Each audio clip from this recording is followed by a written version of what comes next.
Bueno,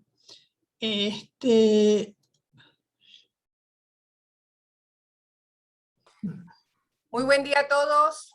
buen día, buen día. Bueno, Buen día. ¿cómo les va? Buen Vamos a día. empezar hoy, o vamos a continuar con el tema de duelo. Hola Patricia, hola Sonia, hola a todos. Con el tema que habíamos hablado la vez anterior, le pido disculpas a todos que la semana pasada fue difícil conectarse. El tema había sido dolor y duelo en la actualidad y hoy continuamos con esto. Voy a hacer una aclaración de entrada, es que cuando hablamos aquí, hablamos de estructuras, o sea, de aquellas cosas que tienen una distribución normal y los profesionales hablan de eso. ¿Y qué quiere decir? Quiere decir que la distribución normal es la que puede sufrir cualquier situación que nosotros analicemos que esté influida por el azar, por cómo se dan las cosas en la vida cotidiana. Entonces, en esta distribución tenemos un grupo de personas que están en lo que comprende esta rayita roja, que sería la mayoría, que es lo más frecuente, con variables individuales de cada persona. O sea, una persona puede estar en este punto, en este, pero está dentro de lo más frecuente. Y después hay reacciones o formas de estar o de proceder o de resolver una situación menos frecuente para menos o para más. Entonces, ¿por qué hago esta aclaración? Porque muchos de ustedes dicen, pero yo tal cosa. No es esto lo que estamos haciendo, si bien vamos a dar ejemplos, estamos hablando de lo que le pasa a la mayoría, así que véanlo desde este lugar. Y vamos a hablar de los duelos pequeños, de las situaciones cotidianas, como puede ser perder a las bolitas, como puede ser sacar una mala nota, como puede ser pelearse con una amiguita cuando uno es chico, o tomar decisiones difíciles, como por ejemplo elegir si voy a ser perito mercantil o bachiller o normal, o después en la facultad qué voy a estudiar. O sea, siempre que elegimos una cosa dejamos otra, entonces también hacemos un pequeño duelo en eso que no vamos a hacer porque no podemos todo a la vez. Por supuesto que todos entendemos lo que es el duelo por un ser querido, o por la pérdida de un trabajo, o la pérdida de una casa. O sea, son cosas grandes que afectan mucho a la estructura de la persona. Y la que nos compete específicamente a nosotros es la pérdida de la salud, que es un tema, y vamos a ir viendo las distintas etapas en las que los duelos a lo mejor son difíciles o no se pueden hacer, porque la gente cuando habla de duelo piensa rápidamente en la pérdida de una abuela, de un padre, de chuchus, como diría mi madre, de un hijo, o sea, de un familiar cercano. Y sí, eso lo entendemos todos que es un duelo, pero los pequeños duelitos de todos los días son los que nos van a enseñar desde niños cómo resolver o cómo situarnos ante las pérdidas que va a haber normales en la vida. Bueno, hecha esta aclaración, empezamos con el tema. A ver, ¿qué le pasó a esto? Ahí está. Hay una profesional, una psiquiatra muy conocida, que se llamó Elizabeth Kubler-Ross, que ella, pensando en esto de la distribución normal, estudió qué pasaba con las personas ante las situaciones de duelo, y pudo elaborar un modelo que es conocido en todo el mundo, en el cual nos vemos todos reflejados. En mayor o menor medida, a todas las personas nos pasa esto que vamos a describir ante situaciones de duelo. Vamos a hablar de distintas etapas, pero siempre piensen ustedes referidos al propio duelo de la pérdida de la salud. Y esto no se da solo por enfermedad, como vamos a ir viendo. Esas etapas del duelo son la negación, la ira, la negociación, la depresión y la aceptación. Y tienen lugar, como dice acá, en mayor o menor grado, siempre que sufrimos una pérdida. Cada persona tiene diferentes modos de reaccionar y diferentes intensidades de participar de estas etapas del duelo. Y no todas las personas van a hacer las etapas en forma lineal, o sea, negación, ira. No, algunas evolucionan de diferentes formas, vuelven a una situación anterior, vuelven a resolverla medianamente, y así van evolucionando. Se dice que habitualmente resolver una pérdida grande, como puede ser la de un cónyuge, la de un familiar cercano, en términos generales lleva hasta 2 años. Las distintas religiones tienen incluso rituales para atravesar estas etapas, ¿no? Y muchas lo consideran de 1 año, pero la medicina y la psicología dan hasta 2 años como el tiempo normal en que una persona puede resolver una situación de pérdida grande. Acá tenemos las etapas, no las vamos a leer ahora, sino que las vamos a ir viendo en particular.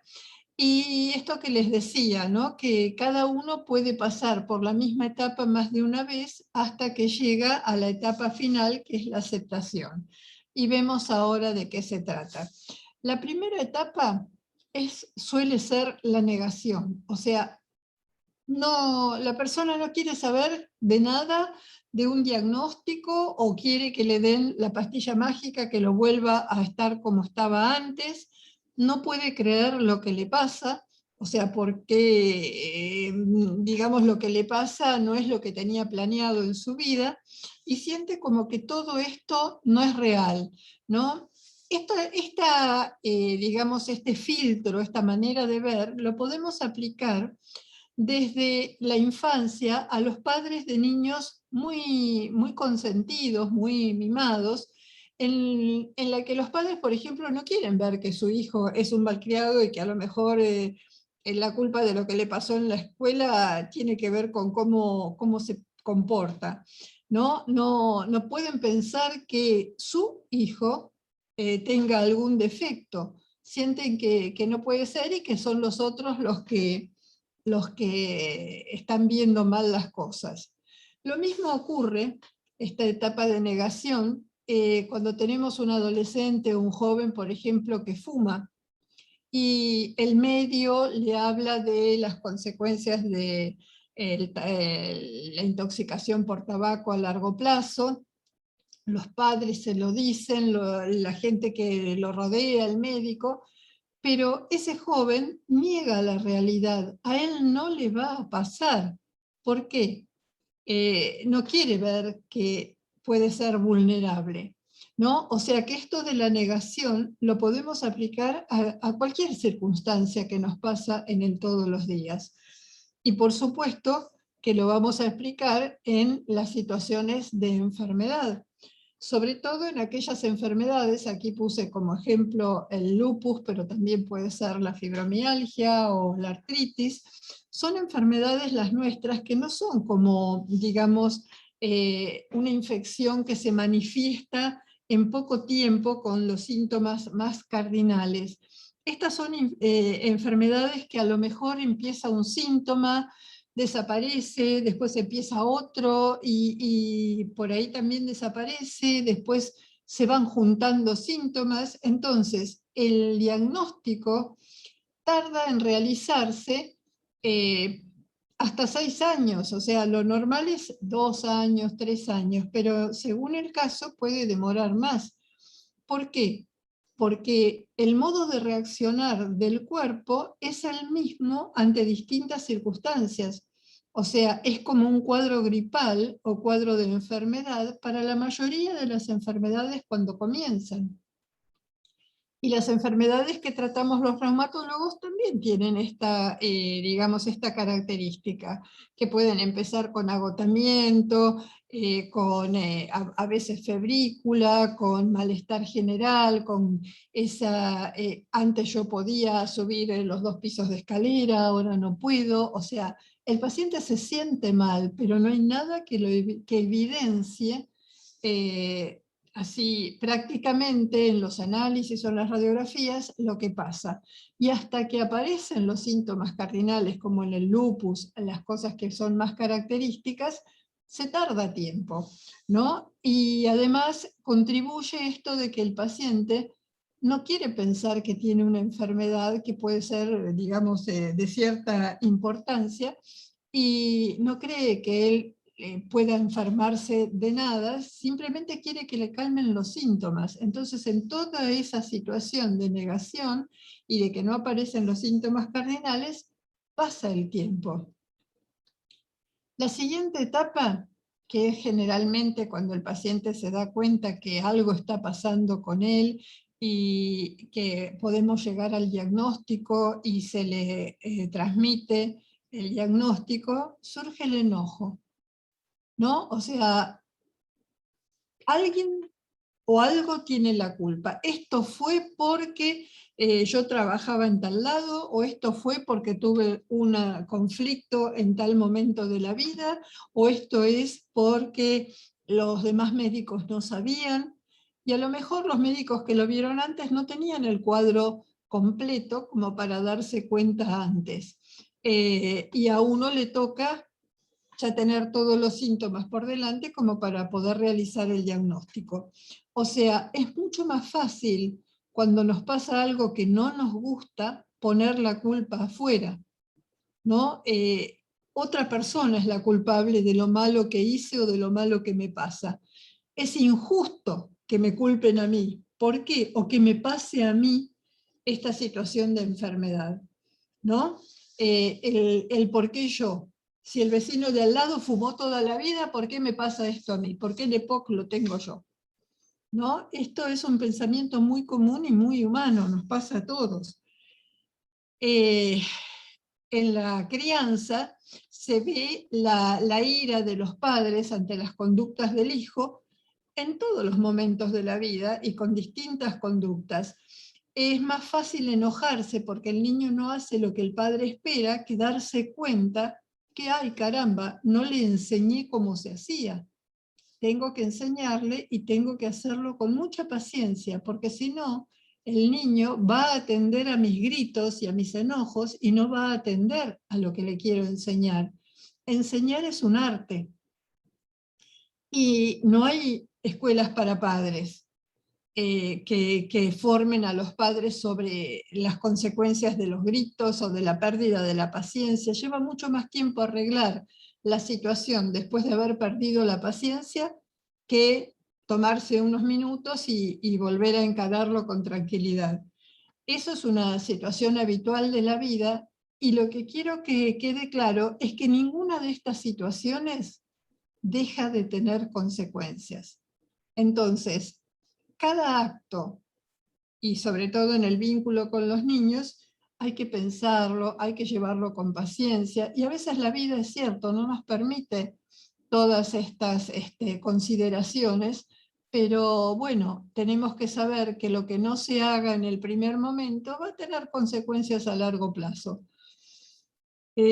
También la situación de enojo ante el diagnóstico o ante algo que me pasa que no me gusta, es normal en todas las etapas de la vida, ¿no? O sea, el por qué yo es lo primero que piensan los pacientes cuando uno le dice, bueno, lo que usted tiene es esto, lo otro o lo de más allá, ¿no? A veces incluso el paciente piensa que el médico que le da un diagnóstico está equivocado, y con todo derecho recorre diferentes profesionales buscando una mejor opinión o buscando que le digan que no es cierto lo que está pasando. Esto es normal y se debe o se puede hacer. El asunto es cuando uno termina de aceptar la situación como para poder tomar una conducta operativa. Lo mismo pasa cuando ya el paciente está enfermo, y el paciente enfermo, enojado, que es una de las etapas normales de procesar el diagnóstico, suele ser un paciente poco colaborador.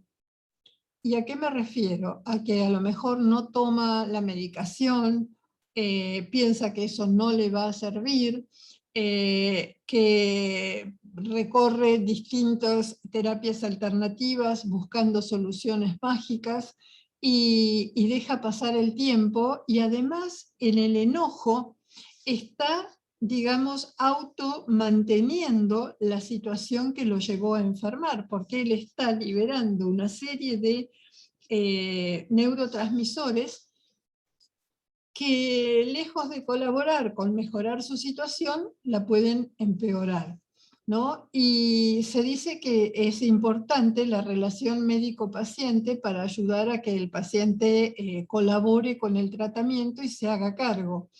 En este momento que estamos viviendo, la relación médico-paciente desde hace tiempo ha sido, digamos, derivada a instituciones de salud, no al médico tratante. O sea, el médico tratante tiene 15 minutos. En 15 minutos no puede a lo mejor hacer ese vínculo o esa información y acompañamiento del paciente que antes hacían los médicos de familia o los médicos de cabecera que tenían los pacientes antes de, por ejemplo, de los 60. Después ya empezó a complicarse con los sistemas de salud, y hoy día es atender a la mayoría, pero no es la atención personalizada que a lo mejor se brindaba antes. Y esto hace que muchas veces el paciente sea reticente a cumplir con el tratamiento. Nos pasa a todos, y lo que nosotros estamos informando es para que la persona que estamos tratando se dé cuenta y tenga recursos como este de venir a ver qué es lo que le puede estar pasando o en qué etapa está, para poder sobrellevarlo mejor o buscar la ayuda profesional o del médico o de un psicólogo para poder avanzar en estas etapas. Después viene la etapa de la negociación.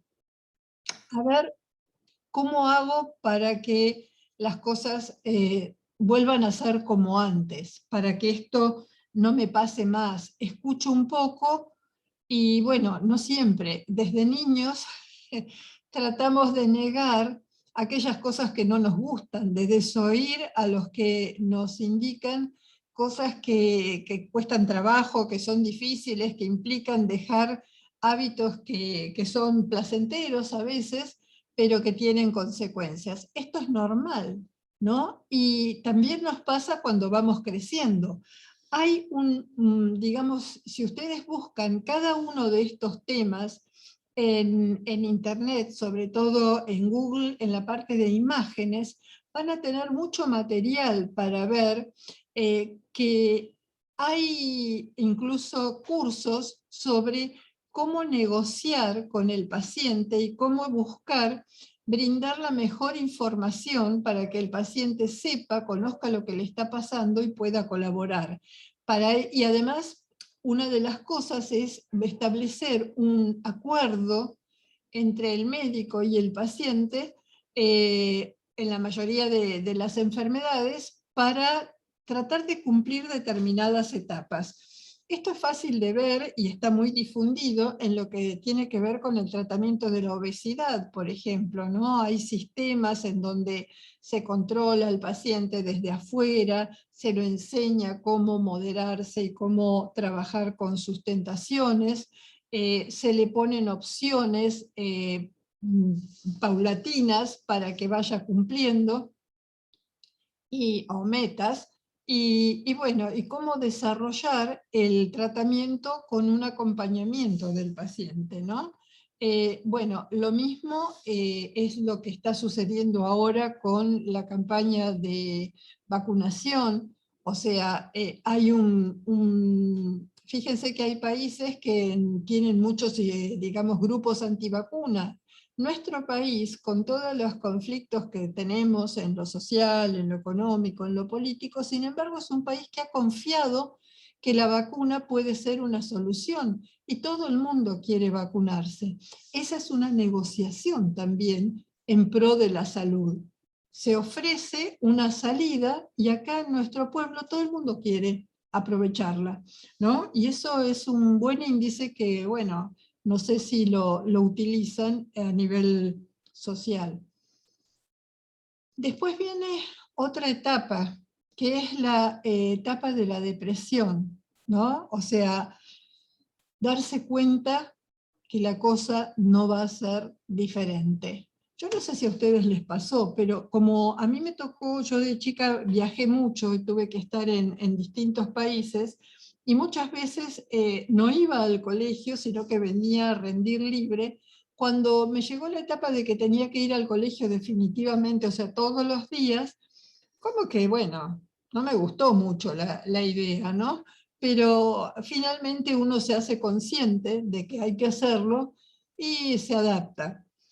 Esto no es fácil adaptarse, ¿no? Y cuando la persona se hace consciente de sus pérdidas, ya sea de una situación o de un familiar o de una relación de pareja, lo que normalmente nos pasa es que nos da tristeza. Mucha gente no quiere ver al otro triste, le dice, ah, pero no te pasa nada, ya se va a pasar, o bueno, olvídate. Y la tristeza es buena. O sea, cuando algo nos va mal y cuando algo es doloroso, se puede estar contento. Si uno está contento, es como una mala señal, ¿no? Porque uno dice, caramba, a esta persona le está pasando algo serio y mirá, hasta parece que no se diera cuenta. La gente nota que el otro no se da cuenta. Y esa puede ser una reacción negativa de tipo maníaco que no le ayude a la persona. O sea, tenemos miedo de estar tristes y estar tristes es lo natural, es lo sano cuando nos pasa algo, cuando nos hacen un diagnóstico y nos damos cuenta de que, bueno, ya no podemos seguir haciendo todo lo que hacíamos como queríamos y sin pensar. Ahora tenemos que tener otra conciencia. En general, la persona que está en esta etapa, el paciente que está en esta etapa, tiende a aislarse. Si es hombre, es un poco también porque no quiere que los demás lo vean en menos, socialmente o laboralmente. Si es mujer, bueno, lo mismo, ¿no? Y por ahí quisiera aflojar y que la contengan, y bueno, no es fácil a veces en las situaciones de la vida. Se presenta él, ¿qué va a pasar ahora? ¿Qué va a pasar conmigo? ¿Cómo me voy a arreglar para conseguir lo necesario para vivir, para cumplir con mis deseos y mis ilusiones y mis planes? Y la persona siente que todo peligra en ese momento. Y es lógico. En ese momento, la atención y la motivación debe estar en mejorar su situación de salud para poder seguir adelante con lo que es más necesario de la manera más liviana en cuanto a gasto de energía, para que la energía del organismo pueda estar destinada a la curación y a la sanación. Y también tenemos miedo. La cabeza trabaja a veces a destajo y sin que le demos mucho permiso, y muchas personas, bueno, es normal en un momento tener un pensamiento catastrófico, pero en general uno ya conoce con cierta edad cómo manejarlo, ¿no? Para no dejarlo que lo guíe, digamos, poniéndose mal o muy ansioso o muy depresivo. Y si no sabe cómo hacerlo, es un momento de buscar ayuda en los familiares, en las personas que saben del tema, como pueden ser los grupos de pacientes, o en los profesionales. Acá tenemos, por ejemplo, una situación de depresión en un niño por la pérdida de un familiar cercano, por ejemplo. el niño no sabe cómo resolverlo. En general, las demás personas de la familia suelen estar en la misma situación, y además de triste, evita estar con los otros chicos porque él no está con el mismo estado de ánimo, y no sabe tampoco explicarlo, no sabe expresarlo, ¿no? Entonces, naturalmente se protege alejándose para vivir su propia emoción. No sabe cómo va a ser su vida, se desalienta y tiene miedo. Es normal para él esas sensaciones, y hay profesionales dentro de la psicología especializados en duelo, aún más especializado en duelos de niños y también en duelos patológicos, que son cuando una persona empieza a hablar y de lo único que habla es de una pérdida que ha tenido hace 15 años. Y está bien que él lo sienta, pero lo que refleja es que si está hablando como si pasó ayer algo que pasó hace 15 años, esa persona evidentemente quedó atada a esa situación y no pudo seguir evolucionando e interesándose por las demás cosas de la vida, ¿no? Y eso hay que ayudarlo.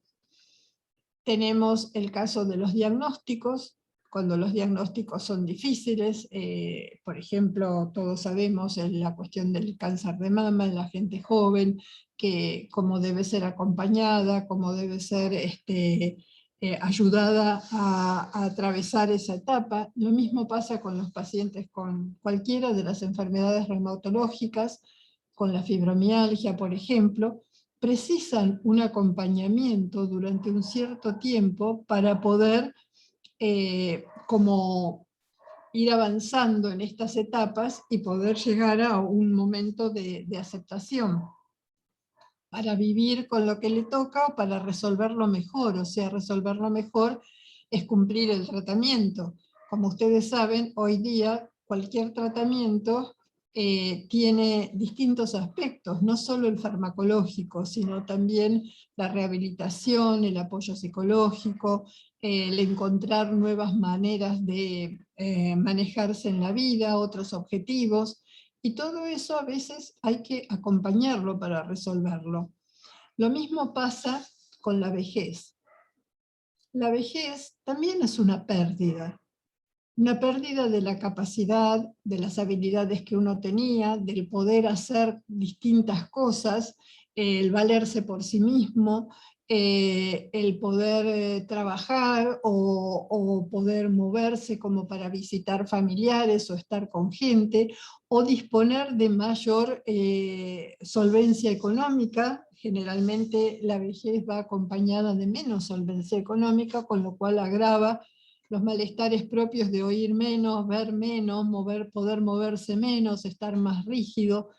Es una etapa de duelo, y además la persona en algún fondo comprende que es la etapa final de la vida, y bueno, nuestra cultura no enseña cómo atravesar esta etapa, la niega. Estamos en la etapa de negación, como vimos anteriormente. Bueno, negamos que nuestra vida tiene un final y que debemos prepararnos para atravesar esos momentos finales de la mejor manera posible. Entonces, las personas que están en esas circunstancias, les viene bien un poco de ayuda si la precisan, ¿no? La ayuda debe ser brindada desde instituciones de salud. Le conviene mucho más a una institución de salud ocuparse de que los pacientes mayores tengan actividades y tengan objetivos y que hagan gimnasia, porque van a ser personas que van a gastar menos en salud y van a estar mejor de salud y van a tener mejor calidad de vida. Y finalmente nos llega la etapa de aceptación. ¿Qué es esto? Es reflexionar y procesar la pérdida que hemos tenido, ¿no? Buscar darle un sentido nuevo a lo que ocurre. Y comprender qué es lo que pasa. Esta imagen de la flor me hace acordar a un tío que cuando veía que así entre el asfalto o en las veredas crecía una plantita, decía, es la pampa indómita que se revela ante el avance del cemento, ¿no? Y es así, la vida se revela y vuelve a empezar ante el avance de las situaciones negativas. Y nosotros también tenemos que florecer y volver a empezar. Por supuesto que ahora que están las próximas, las Olimpiadas las Paraolimpiadas, vamos a ver cuánta gente es capaz de sobreponerse a situaciones muy traumáticas en la vida y encontrar un nuevo objetivo y salir adelante, ¿no? Con un esfuerzo tremendo. O sea, estas Olimpiadas nos muestran de lo que el ser humano es capaz. Y todos tenemos que tener confianza de que si ellos pueden, cualquiera de nosotros puede, acompañado si necesita, afrontar lo que le sucede. Y acá abajo, alguna de ustedes se verá, eso es lo que hace nuestro grupo. Acompañar a los pacientes en el proceso de realizar tratamientos de enfermedades reumatológicas crónicas y ayudarlos a encontrar otro sentido a la vida con aquello que les ocurre. La medicina por ahora no ofrece curas para muchísimas enfermedades, pero sí ofrece mejor calidad de vida y nosotros tenemos la prueba de que la sobrevida de la humanidad hacia los años 50 era entre 50 y 60 años y ahora la tenemos entre 70 y 80 años, más cerca de 80. O sea que algo hemos ayudado con todos los avances de la medicina a que las personas vivan más y mejor. Pero lo que nos va mostrando la evolución es que para eso no podemos realizarlo los médicos o los psicólogos o los paramédicos sin la colaboración intensa y profunda de los propios pacientes, ¿no? O sea, nosotros los acompañamos, los motivamos, les enseñamos, pero hay una llamita interior que hay que prender y sostener. Ustedes saben que sostener el fuego, el ardor del fuego, requiere presencia, requiere trabajo, actividad, y eso es así. Entonces, lo que nosotros ofrecemos es acompañarlos y estar juntos en ese proceso.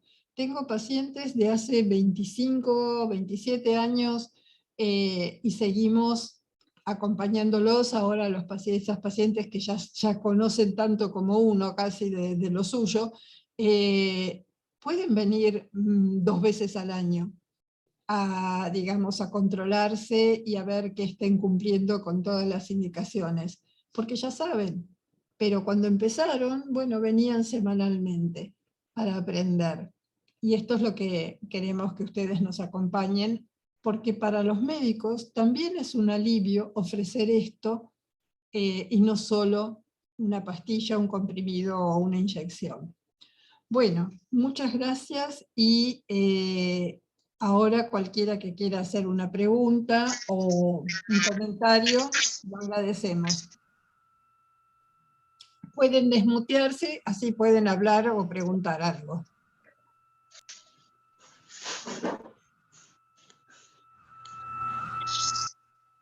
Acá tengo un perrito que está en la imagen.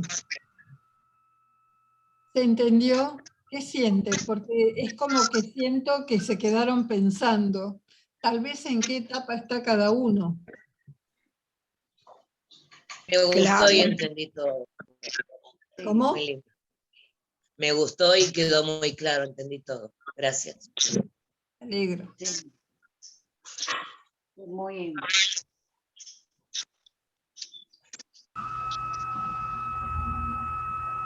Yo creo que también... Además, gracias, doctora, que además quedamos ahí con el ejemplo muy visible de las prácticas, ¿no? Sí, alguien, sí, Euge, ¿qué decía? que yo desde lo personal también agregaría una etapa que al menos a mí me pasó, es que cuando uno le dan el diagnóstico, pasa, bueno, todo esto del enojo, de por qué a mí, y después pasamos como a pegarnos a la enfermedad y justificar todo por la enfermedad, ¿no? Muy Un poco bien. esto, yo tengo una cosa, entonces no puedo hacer esto, no puedo hacer el otro, y es esto que usted decía, de encontrarle un sentido a eso, pero no quedándose desde el papel de víctima de una enfermedad, ¿no? Muy interesante lo que trae, porque es cierto, eso lo conocemos como cuando la persona encuentra beneficios secundarios de la enfermedad, o sea, que me permite la enfermedad justificarme de aquellas cosas que no deseo hacer o que no me gustan, ¿no? Y entonces recurro a esa excusa. Pero como decíamos acá, que traté de que se viera, todo es cuestión de la educación que uno viene trayendo en la vida. Cuando supongamos que usted o yo somos 3 hermanos y yo me enfermo y bueno, me acompañan, me ayudan, pero yo no quiero participar de la atención de una persona mayor de la familia, sea un tío, sea un padre, lo que sea, y entonces yo no puedo porque estoy enfermo. Si uno tiene buena educación, sabe que uno siempre algo puede hacer y que si yo no hago, mis 2 hermanos se ven sobrecargados.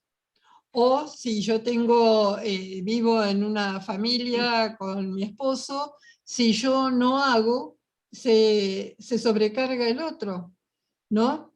Entonces, según la educación que cada uno tenga, va a ser el grado en que se entregue como para que el otro se haga cargo.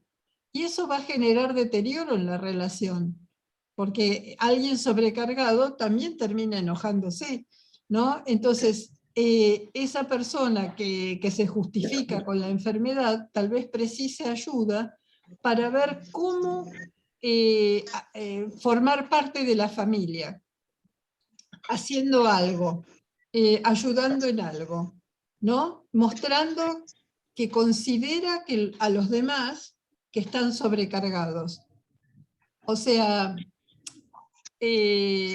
la familia tiene que ocuparse de la persona que está enferma, pero el enfermo tiene que ocuparse de recargar lo menos posible a la familia.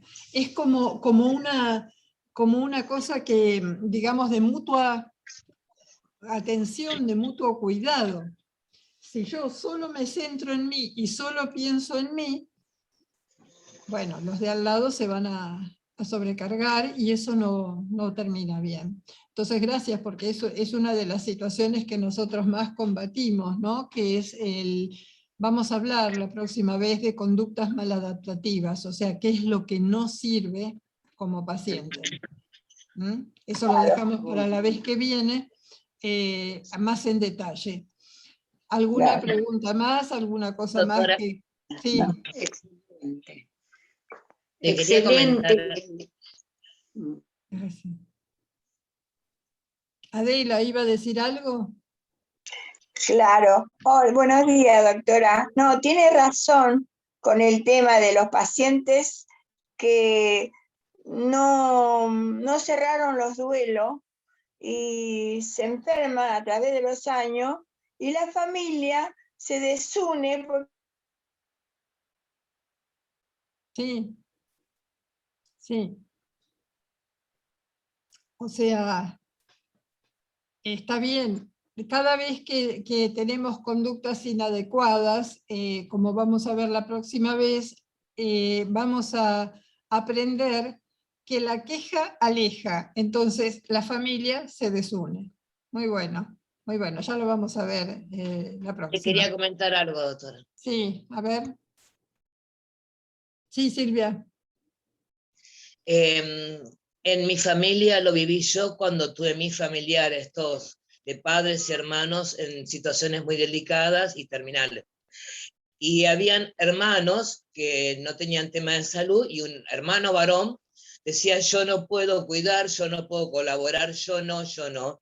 Entonces tomamos la decisión con mi hermana de decirle, ¿en qué no podés colaborar? ¿En hospital, en lo económico? ¿Podrás quizás en la casa cortar el pasto y la higiene? No se necesita plata. Eso fue cuando tuve familiares enfermos. Cuando me tocó vivir la etapa a mí, aprendí con usted que me dijo, tenemos dos caminos. Ir ahora a casa y recostarme y decir, ¿por qué a mí? Y llorar, o decir, con esto, ¿qué es lo que hago? Y cómo vivo. Y aprendí con usted y con Sonia y con todo el equipo, si quería cambiar de vida o quedarme llorando y sufriendo. Con todo el equipo, Sí. y con Sonia incluido, todos los profesores y psicólogas, ¿no? Todo el equipo. Bueno, gracias, que le fue útil, es bueno, nos hace bien saberlo a todos. Pero sí, hay que saber que una familia que tiene un miembro enfermo, cualquiera sea, debe prepararse para no separarse, porque una de las conductas es que cada uno salga corriendo por su lado, y eso no nos hace evolucionar como personas. No, Es claro. algo que tenemos que enfrentar y ayudar a enfrentar a todos los miembros de la familia, pero no es fácil. Bueno, ¿les parece que dejemos acá y que siga Sonia y seguimos la semana que viene, que son los temas que vamos a ver? Sí, doctora. Sí. Muchas Gracias a gracias. todos. Muchas Bueno, gracias. me alegro. Chao, hasta luego. Gracias. Gracias. Gracias.